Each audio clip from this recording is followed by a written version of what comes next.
Hey, a group of GOP lawmakers want to vote on DACA. Listen to one of them actually told us yesterday. Roll tape.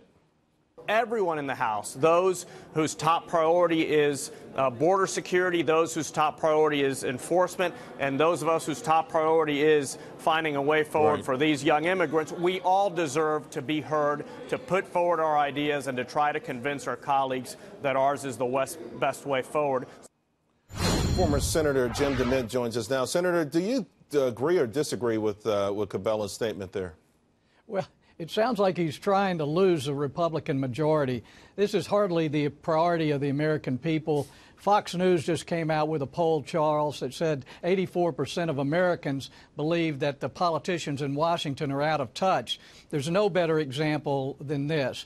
The president has offered Congress the opportunity to solve the problem with the children who were brought here illegally by their parents, but it's combined with border security, which these moderates on the Republican side have not been willing to support. So this is certainly not a good strategy for Republicans to be doing something that's clearly opposed to what a very popular president on the Republican side has been trying to get done. What do you think would motivate a Republican to go down this path? Is it just sort of the notion that this is a long-term investment into a different demographic, a potential demographic vote down the line? Sort of, listen, if we want more of the Hispanic vote, more of the young vote, perhaps this is a good way to get it?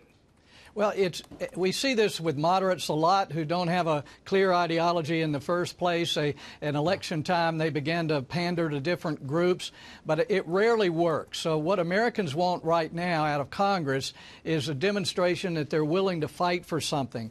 Republicans have an opportunity to, if they get their funding bill done, if the Senate does the nomination process, if they actually work, which is something we've been promoting this week in Congress, I think Americans will see that Republicans have a pulse and they're getting behind the president. That's the best thing they can do now for the midterm elections. Next one for you, Senator. Billionaire Sheldon Adelson cutting a $30 million check to stop Democrats from taking over the House. So handicap the midterms for us. What are the chances at this moment that the Republicans indeed keep the House?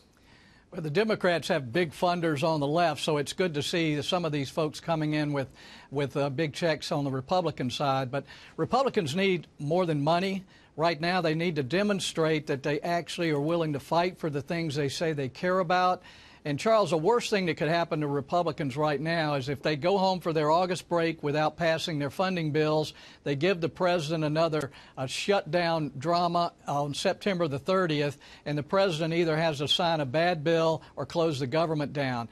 That's how Republicans are going to lose the midterms. I think Republicans could easily keep the majority in the House if they do their work, if they demonstrate they're willing to work with the president and get some things done. Well, and that's so far, to be quite frank, has been somewhat iffy, if you will. And I agree. I think this, the omnibus bill really shattered a lot of people's faith that any politician on either side of the aisle has the sort of economic restraint that's needed in this country.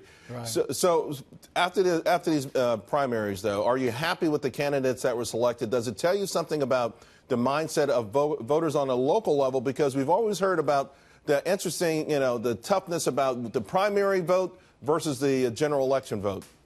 Well, I think we saw a good balance this year. I mean, sometimes you see Republicans are so frustrated with the status quo, they'll nominate anyone who's different than the establishment.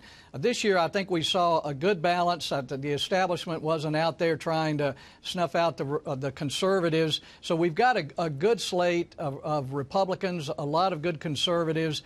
But again, they need to come together with a message that shows that they're looking at the big picture. They're actually trying to work with the president to solve border security, right, to deal with health care. And their primary function is just to fund the government. If they keep doing these drama queen shutdowns in September, it's going to look real bad for the party going into the election. It certainly will. It'll be another one of those things that the media will leap all over. Senator DeMint, thank you very much. Appreciate it. Thank you, Charles.